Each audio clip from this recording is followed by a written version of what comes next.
Morning friends, again we are having third lecture today.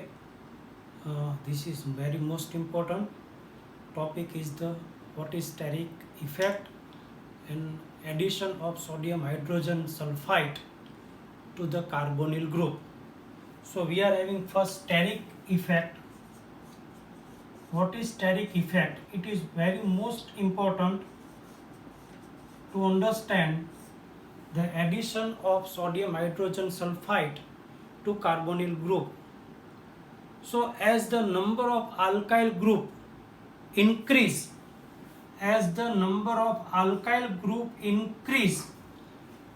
to attach the carbonyl group, then nucleophilic addition reaction will become more difficult. Suppose here both are the hydrogen, then it is formaldehyde. If here is one hydrogen and one alkyl group, then this is the accept formaldehyde. If both the side alkyl group or both the side aryl group, then it is ketone. As the number of alkyl group, aryl group is increased attaching to the carbon, then there will be the crowding effect. It will be difficult to attack on carbon for the nucleophile. So we can clearly understand that if the formaldehyde is there, then there is very less steric or crowding effect and reaction will become very easy. Except formaldehyde, one alkyl group must be attached to the carbon, then there is little bit crowding, so it is difficult reaction.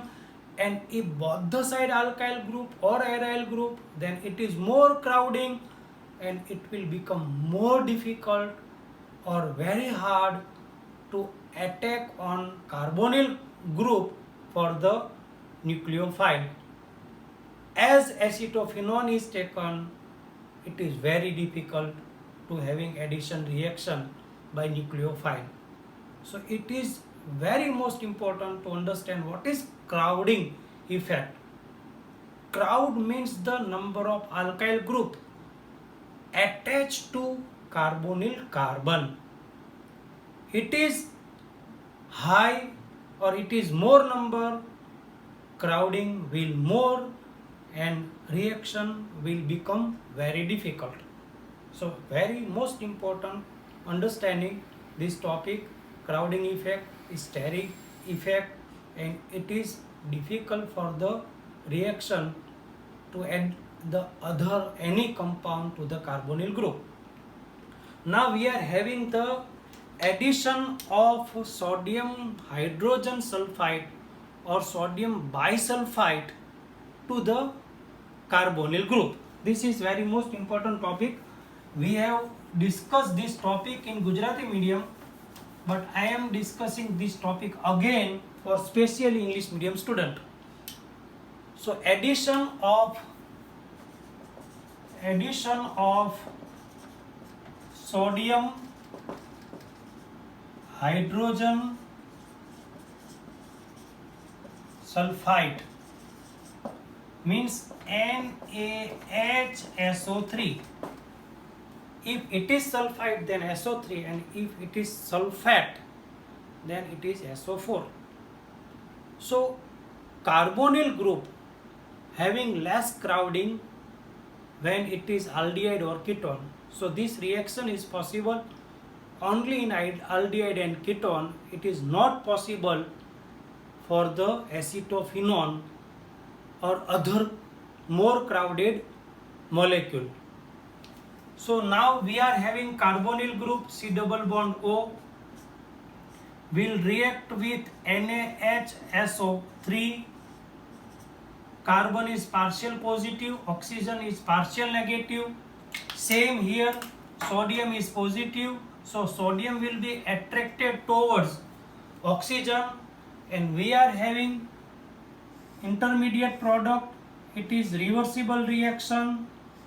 So carbon, these two bond as it is, here oxygen will attract to sodium.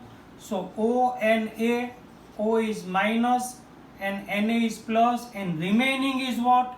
Remaining SO3H. So here will be SO3H. Clear? Now here will be the proton transfer. So sodium will take transfer to hydrogen and hydrogen will transfer to sodium, and we are having a sodium bisulfite product. So this is also reversible reaction. Carbon as it is 2 bond, here will OH and here will be SO3Na. It is sodium bisulfite product. Very simple, very easy. Simple. Carbon is partial positive, oxygen is partial negative. Sodium hydrogen sulfide will react. Sodium is positive ion, so it will attract to negative ion oxygen. Here this is the structure. Now here will be the proton transfer, means hydrogen will take place of sodium ion and sodium ion will take place of hydrogen, and this is the sodium bisulfite product. If we are taking ethanol, this is ethanol, here is H, here is CH3, here is, as it is double bond oxygen, it is partial plus, it is partial minus, will react with sodium hydrogen sulfide or sodium bisulfite. It is reversible reaction. Now same, the structure will be the same. Here as it is CH3 and here is here will be H or and here will be CH3, structure will be the same. Here is CH3 as per the reactant, here is the H, or in reactant I have written over here H and here is CH3, here is O and A and here is SO3H. O is minus, Na is plus. Now again proton transfer, the proton transfer reaction, here is the proton transfer reaction, again here is the proton transfer reaction. The product will be, here is the H, here is the CH3, here is the OH and here is the SO3Na. This is the ethanol sodium bisulfite product.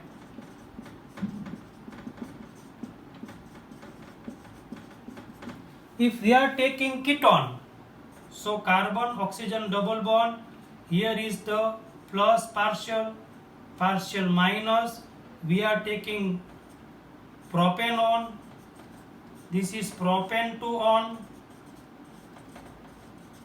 or propanone will react with sodium hydrogen sulfide, same reaction, reversible reaction.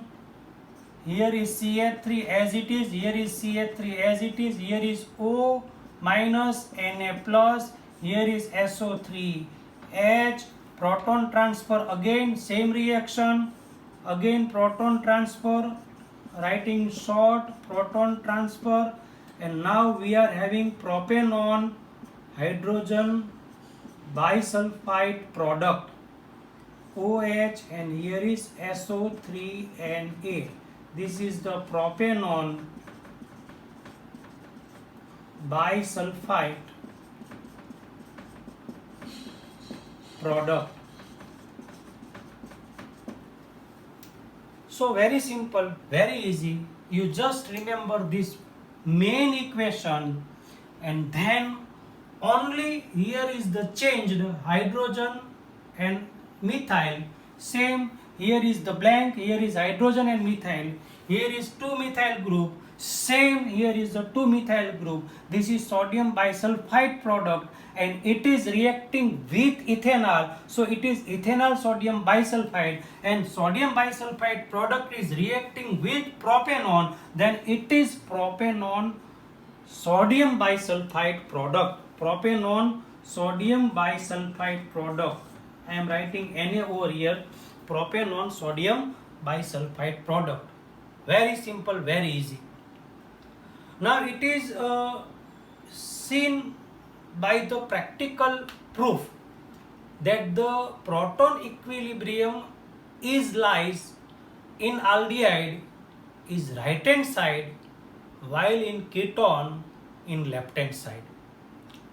When ethanol or propanol sodium bisulfite product is reacting with mineral acid and temperature is given, then we are getting back ethanol and propanol. So it is decomposition reaction. This is the crystalline solid product. So now we are having one more step to get repeat again back ethanol and propanol from the ethanol sodium bisulfite product and propanol sodium bisulfite product. Kindly try to understand properly. We are getting back ethanol from the ethanol sodium bisulfite product and propanol from the propanol sodium bisulfite product in presence of mineral acid, and we are having back ethanol. This is ethanol sodium bisulfite, CH3, here is H, here is OH, here is SO3 and A. It is ethanol sodium bisulfite will react with HCl. This is hydrolysis reaction. Temperature is given. We are getting ethanol back. This is ethanol. Decomposition reaction. This is decomposition reaction. So ethanol we are getting back. CH3, CHO we are getting back. Then what will remain? So Na will react with Cl. So we are having plus NaCl. From SO3, SO2 will release. So here will be SO2. One oxygen from SO3 is remain. And here are two hydrogen. So one oxygen and two hydrogen will form H2O. Very simple and very easy reaction. Decomposition of ethanol sodium bisulfite, and we are getting back ethanol. Same propanol CH3, here is CH3, here is OH, here is SO3 and A. This is propanol sodium bisulfite. Get decomposition reaction in presence of mineral acid. Temperature is given. Decomposition reaction. We are getting back propanol. So this is the propanol. CH3, COCH3. So this is CH3, COCH3 plus Na will react with Cl. So plus NaCl. SO2 will release from SO3. So here is SO2. One oxygen remain, will react with two hydrogen, and here is one oxygen, two hydrogen means H2O. This is the decomposition reaction of ethanol sodium bisulfite to get ethanol back and to get propanol back. Very simple, very easy. Try to repeat. Thank you very much.